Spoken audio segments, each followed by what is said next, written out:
There are a number of preset options that install with Photoshop Adobe Camera Raw, but I like to set up a couple of my own. I also like them to be automatically applied whenever I open Bridge.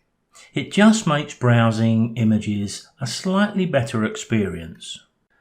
I have two cameras. One is a Canon R5 mirrorless, the other is an infrared converted Canon 5D digital SLR.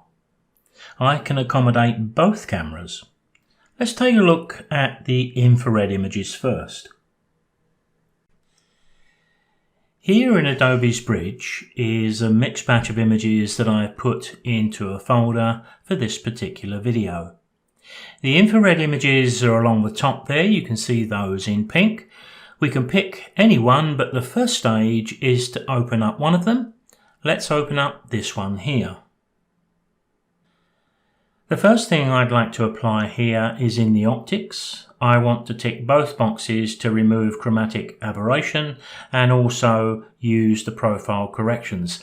This one for black and white infrared images is not vital, of course, but I'm going to tick both just to be sure.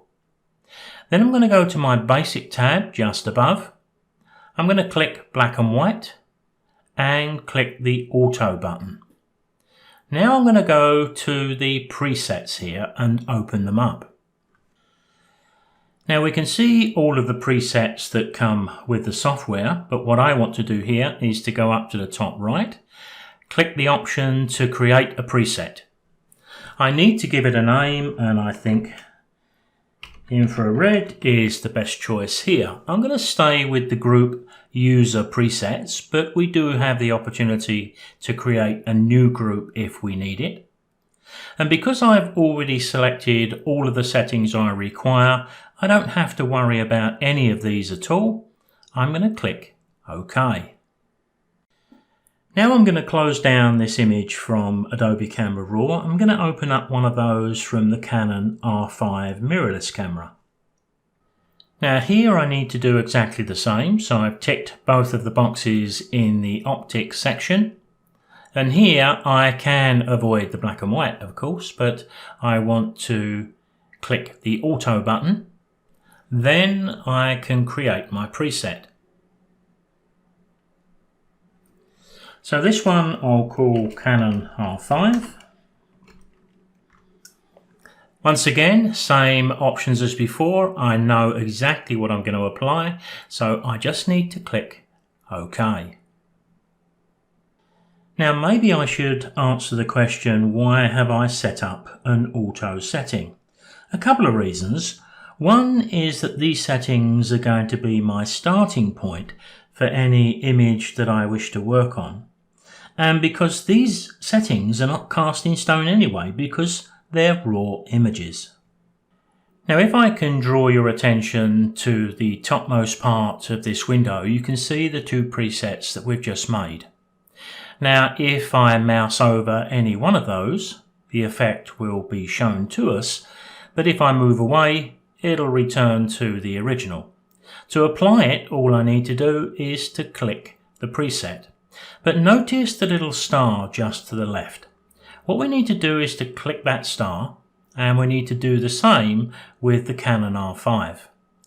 What I'm now going to do is to close down Adobe Camera Raw and Bridge and relaunch it. The relaunch reads those two favorite presets. So back in Bridge, I can select one, a few, or all of those infrared images, right click, choose Develop Settings, and there's my preset. So I could make changes to the images in that way, and I can do exactly the same with the Canon R5. Now as you can see, I brought you back into Adobe Camera Raw because we need the preferences at the top right of the screen and the raw defaults. In the global setting, I'm going to select our preset, Canon R5.